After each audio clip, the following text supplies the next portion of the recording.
Mr. President, the distinguished gentleman from Bukidnon, Senator Mig Zubiri, is seeking the floor. I move that he be recognized, Mr. President. The Honorable Mig Zubiri is recognized. You may proceed, sir. Thank you very much, Mr. President. Mr. President, I would like to move to declare the position of the Senate President as vacant, Mr. President. Is there any objection?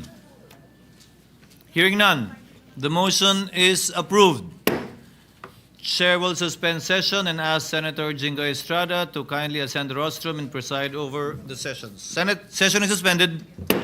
President, at this juncture, may I now move that we proceed with the election of the President of the Senate and recognize the distinguished gentleman from Bukidnon, Senator Zubiri, for his nomination. So move, Mr. President.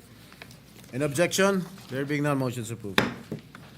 Maraming salamat, Mr. President. Mr. President, I have the honor of nominating Senator Vicente C. Sotto III as Senate President.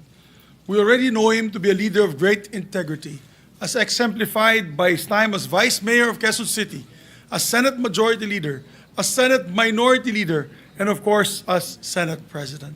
Having had the honor of working alongside him as his Majority Leader during the 17th and 18th Congress, I witnessed firsthand his peerless leadership and work ethic, and I can say with conviction that he has been nothing short of a reliable and trustworthy leader. As Senate President, he always led with fairness and transparency, and he led with an open ear and a decisive hand, ensuring unity and stability in the Senate at all times. Most importantly, he was a traditionalist in the very best sense of the word, consistently upholding the rules and traditions that protected the integrity of the Senate as the nation's last bastion of democracy. With Senator Sotto as Senate President, the Senate is in good hands. Maraming salamat po, Your Honors. Thank you, Senator Zubiri, Majority Leader. Yes, Mr. President, there are no other nominations. Mr. President, I therefore move that we close the period of nomination.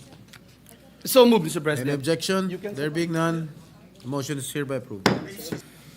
Mr. President, move for the previous motion, there being no other nomination. So move, Mr. President. It has been moved by the Majority Leader and seconded by Senator Lauren Legarda that the nomination be closed. Is there any objection?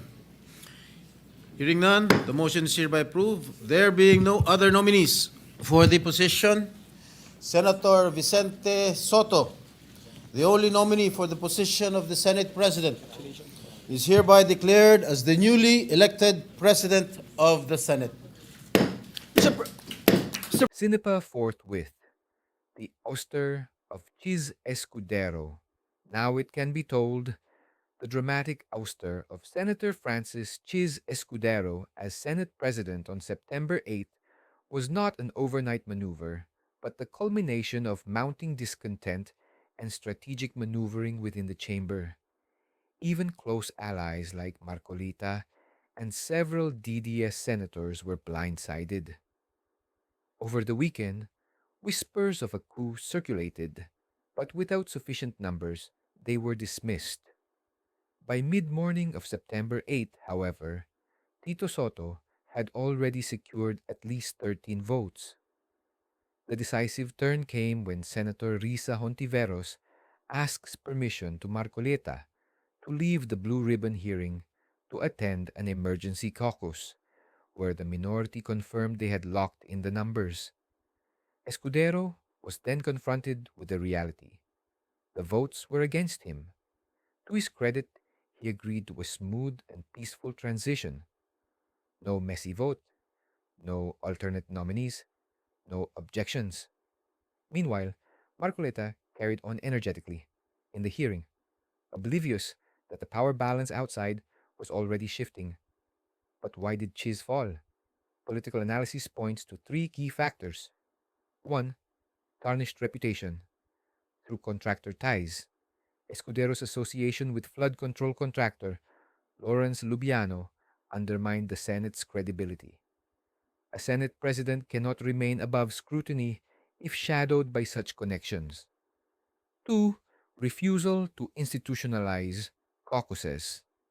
Escudero preferred open debates over private caucuses, but this became his undoing.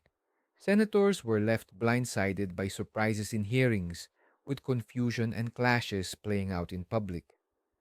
In contrast, Soto's weekly caucuses fostered discipline and unity, highlighting Escudero's lack of coordination.